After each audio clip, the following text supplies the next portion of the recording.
Campione, campione. Les gars, comment vous allez? J'espère que vous allez bien. Je suis très heureux ce soir de vous retrouver. Le Barça est champion d'Espagne pour la 28e fois de son histoire. Ça aura été quand même un championnat. Qu'on se dise la vérité, en fait, aujourd'hui, il y a des... Ancelotti en conférence de presse qui dit c'est pas fini. Qu'est-ce que vous racontez? En fait, cette saison sur le terrain, je parle sur le terrain, pas en nombre de points, je parle sur le terrain, des émotions proposées, du jeu, de la qualité proposée. Le Barça a été la meilleure équipe d'Espagne et peut-être même la meilleure équipe d'Europe. Et on l'a vu, finalement, en Ligue des Champions, tu peux proposer un meilleur jeu si, à des détails, t'es pas prêt.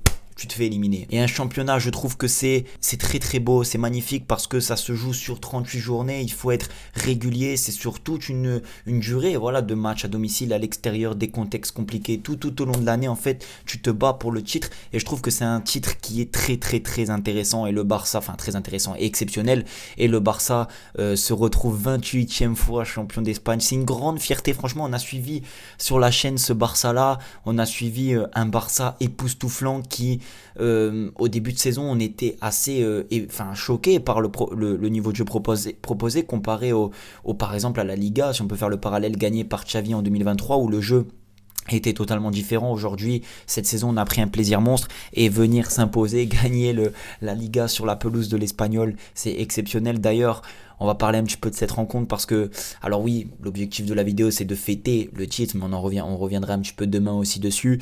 Ce match-là, on s'y attendait. Moi, j'avais fait un avant-match. J'avais dit que ça va être un match où le Barça va le gagner, mais ça va être très serré. Il va y avoir beaucoup d'animosité et ça a été le cas. Franchement, l'ambiance à l'Espagnol, elle est, j'ai pas envie de dire malsaine, mais on sent que voilà, on sent qu'ils nous détestent, on sent que c'est très compliqué d'aller jouer là-bas, très compliqué de prendre des points. C'est très compliqué tout simplement et on s'y attendait à ce genre de rencontre et je trouve que le Barça a quand même malgré tout surtout en deuxième période joué en ayant l'allure d'un champion et c'est ça que moi je voulais voir, c'était voir un Barça avec une allure, avec une aisance, avec un caractère.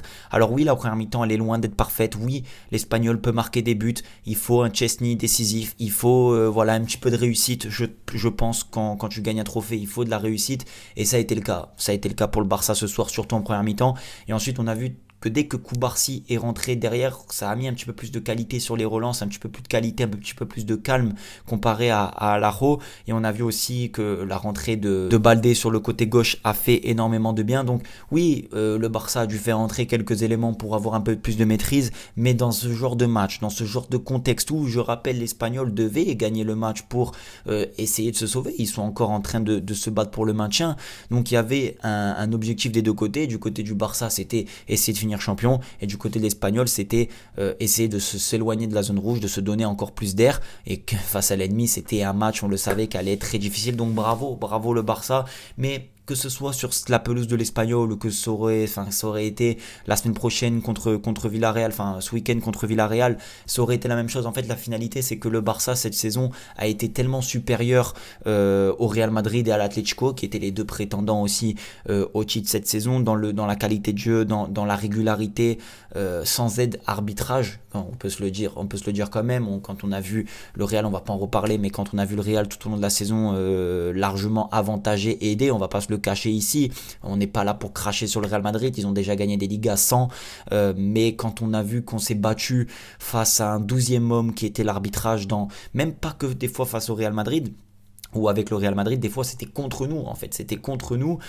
sur certains matchs. J'ai le match en tête, je crois que c'est Alaves là-bas à l'extérieur, penalty sur Koundé qui est pas sifflé, des points qui nous ont échappé, qui auraient pu faire en sorte qu'on soit champion bien plus tôt, mais on s'est battu contre tout un système cette saison et c'est une vraie fierté, vraiment c'est une vraie fierté. Je pense que si je devrais résumer le championnat, c'est une fierté et le championnat, la victoire cette saison en Ligue des Champions, en Liga pardon, est encore plus belle à savourer et a une vraie signification. C'est pas une Liga qu'on a gagnée comme ça pour la gagner là. Ça faisait 2 ans qu'on n'était pas champion depuis Xavi. C'est une nouvelle ère. Voilà, vraiment le Barça et tous ces joueurs, tous ces jeunes joueurs, ces plus expérimentés vont aller au fur et à mesure des années. Bref, on s'égare un petit peu. Sinon sur le match, oui, bien sûr que on a été en difficulté. compliqué, surtout en première mi-temps. En deuxième mi-temps, on a eu du mieux. Si on peut parler du match, s'il vous plaît, de Lamine Yamal, est-ce qu'on peut en reparler? On a fait une vidéo, là d'ailleurs elle est sortie aujourd'hui, sur la comparaison entre Lamine Yamal et Mbappé.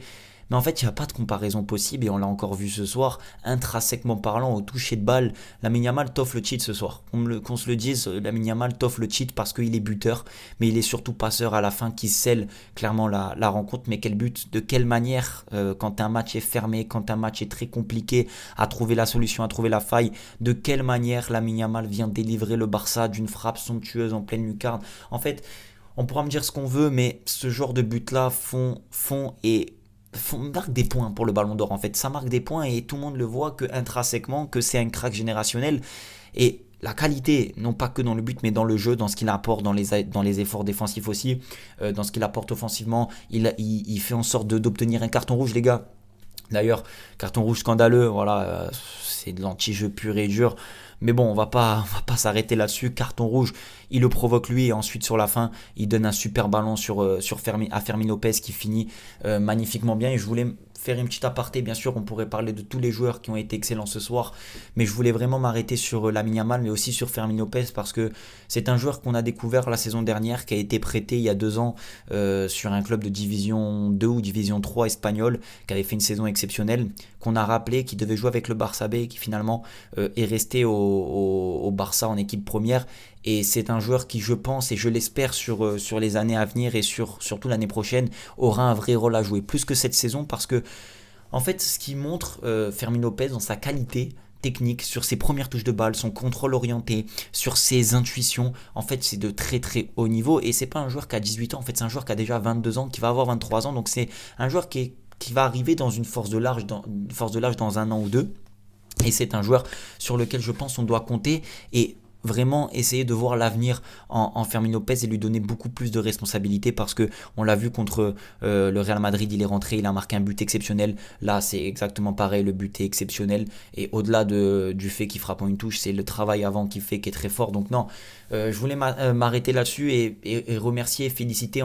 Bien sûr, je pourrais parler de Pedri ce soir, je pourrais parler aussi du match raté de Lewandowski et de Rafinha qui sont passés à côté, mais globalement dans un contexte comme ça, tu peux pas en vouloir à l'équipe tant que je trouve que les joueurs ont couru et ont tout donné, c'est le principal. Donc vraiment big up et bravo à toute l'équipe, c'est une grande fierté. Moi je voulais que le Barça soit champion tous les ans, je veux que le Barça soit champion parce que c'est un titre qui se donne et qui arrive tout au long de la saison et qui se gagne vraiment au fur et à mesure sur une longue durée. C'est pas à court terme comme la Super Coupe ou la Coupe du Roi, c'est vraiment sur le long terme et c'est un titre qui est très honorable. Du coup triplé national pour le Barça, Super Coupe d'Espagne, Coupe du Roi et Liga, c'est une saison exceptionnelle.